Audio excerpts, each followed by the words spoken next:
아휴, 오늘도 현관문 앞에서 한바탕 전쟁 치르셨나요? 매미처럼 달라붙어 오는 아이를 간신히 떼어놓고 돌아서는 출근길. 대체 내가 뭘 잘못하고 있는 걸까? 죄책감에 발걸음이 무거우시죠? 그런데 잠깐. 걱정스러운 마음에 스마트폰을 검색하던 엄마에게 찾아온 놀라운 사실. 이 눈물이 사실은 우리 아이 뇌가 폭발적으로 성장하고 있다는 아주 강력한 신호였다는 거 알고 계셨나요? 지금 아이 머릿속에선 엄청난 일이 벌어지고 있어요. 담요 밑에 숨겨진 장난감을 찾아내는 대상 영속성을 획득했고, 이제 눈앞에 엄마가 안 보여도 머릿속으로 엄마 얼굴을 선명하게 기억할 수 있게 된 거랍니다. 너무 똑똑해진 거죠. 그러니 죄책감 가질 필요 없어요. 이 불안은 아이가 건강하게 자라고 있다는 당연한 성장통이니까요. 퇴근 후엔 세상에서 가장 반갑게 아이를 와락 안아주세요. 더 단단한 애착으로 이 시기를 멋지게 극복해 보자고요. 분리불안이 무엇이고 어떻게 헤쳐나가야 하는지를 노트LM을 통해 본 영상으로 정리했어요. 같이 들어볼까요? 매일 아침 어린이집 앞에서 정말 전쟁이 따로 없죠. 아이는 울고불고 부모는 또 그 모습에 마음이 무너지고요. 그런데요, 이 힘든 분리불안이 사실은 우리 아이가 똑똑해졌다는 아주 기특한 신호라면 어떠실 것 같으세요? 오늘 바로 그 놀라운 관점에 대해 이야기해 보려고 합니다. 아이의 울음소리를 등 뒤로 하고 출근하는 길. 아, 내가 일하는 엄마라서 그런가? 혹시 애착에 문제가 생겼나? 온갖 죄책감이 막 밀려오잖아요. 아마 많은 부모님들이 딱 이런 마음이실 거예요. 자, 근데요, 이제부터 생각을 한번 완전히 뒤집어 볼 시간입니다. 아이의 그 눈물이 부모의 실패나 애착의 문제가 전혀 아니라고 한다면요? 오히려 아주 긍정적인 신호라면 믿으시겠어요? 네, 바로 이거예요. 아이가 우는 건 엄마 아빠를 또렷하게 기억할 만큼 똑똑해졌기 때문이라는 겁니다. 이게 오늘 설명의 핵심이에요. 분리불안은 문제가 아니라 우리 아이의 뇌가 지금 폭발적으로 성장하고 있다는 가장 확실한 증거인 셈이죠. 그 비밀은 바로 이 대상 영속성이라는 개념에 숨어 있습니다. 보통 생후 6개월쯤 되면요, 아이 뇌가 엄청나게 발달을 해요. 그래서 엄마가 눈앞에서 짠! 하고 사라져도 아, 엄마가 아예 없어진 게 아니라 세상 어딘가에 있겠지? 이걸 기억하게 되는 거죠. 그러니까 당연히 엄마가 없으면 찾고 보고 싶어서 우는 거예요. 정말 똑똑해졌다는 증거죠?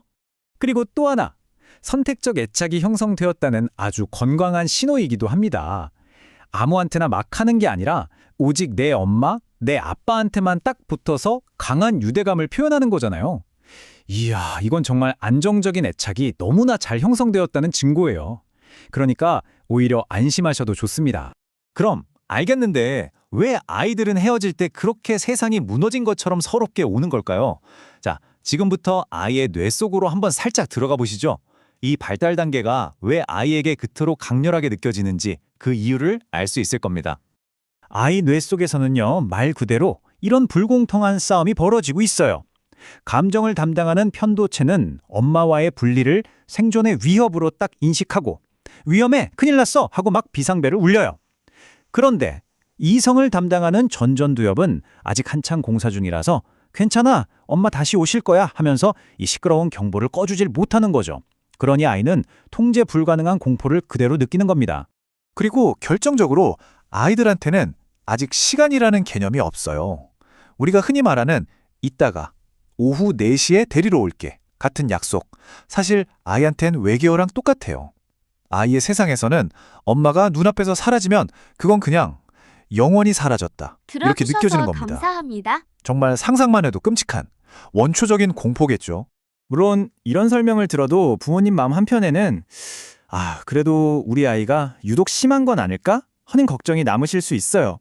그래서 우리 부모님들이 현재 상황을 객관적으로 한번 점검해 보실 수 있는 간단한 기준을 준비해 봤습니다.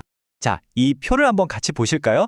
대부분의 경우는요, 왼쪽에 있는 정상적인 분리불안에 해당할 거예요. 나타나는 시기도 자연스럽고 부모님이 떠난 뒤에 한 10분, 15분 지나면 금방 선생님이랑 잘 놀면서 안정을 찾죠. 하지만 만 4세가 넘어서도 불안이 너무 심하고 막 배가 아프다, 머리가 아프다 이런 신체적인 증상까지 보인다면 그때는 전문가의 상담을 한번 고려해 볼 수 있습니다. 하지만 대부분은 자연스러운 과정이니까요, 너무 걱정부터 하진 마세요. 자, 그럼 이제 제일 중요한 거, 이 시기를 어떻게 하면 좀 더 지혜롭게 헤쳐나갈 수 있을까요? 아이의 불안한 뇌를 안심시킬 수 있는 아주 구체적이고 실질적인 해결책 3가지를 지금부터 알려드릴게요. 딱 이 3가지 전략만 기억하시면 됩니다. 짧고 명확하게 인사하고 구체적으로 약속하고 그리고 돌아와서 듬뿍 보상해주기.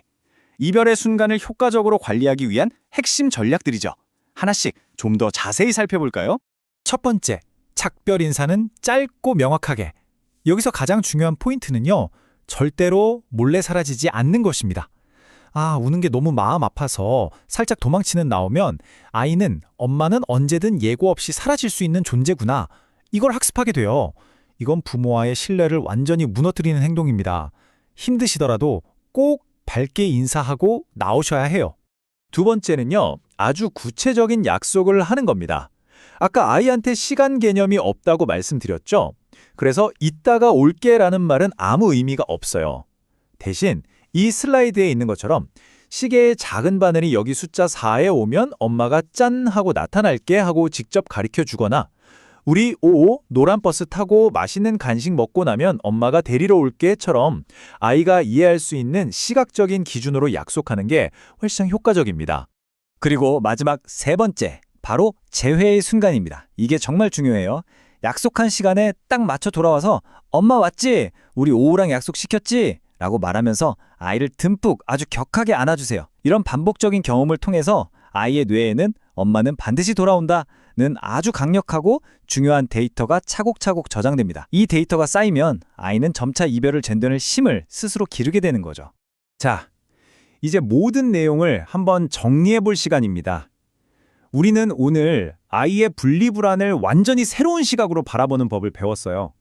아이의 눈물은 문제가 아니라 성장의 증거라는 것. 이건 부모님께 정말 큰 희망과 확신을 주는 관점이라고 생각해요. 꼭 기억해 주세요. 우리 아이가 오늘 흘리는 그 눈물은 더 큰 세상으로 나아가기 위해 그리고 부모와의 신뢰를 단단하게 쌓아가기 위한 가장 똑똑한 연습 과정입니다. 그러니까 오늘 아침 아이의 눈물을 마주하셨다면 너무 자책하지 마세요. 당신은 세상에서 가장 똑똑한 아이를 키우고 있는 정말 훌륭한 부모입니다. 아이를 믿고 또 스스로를 믿어주세요.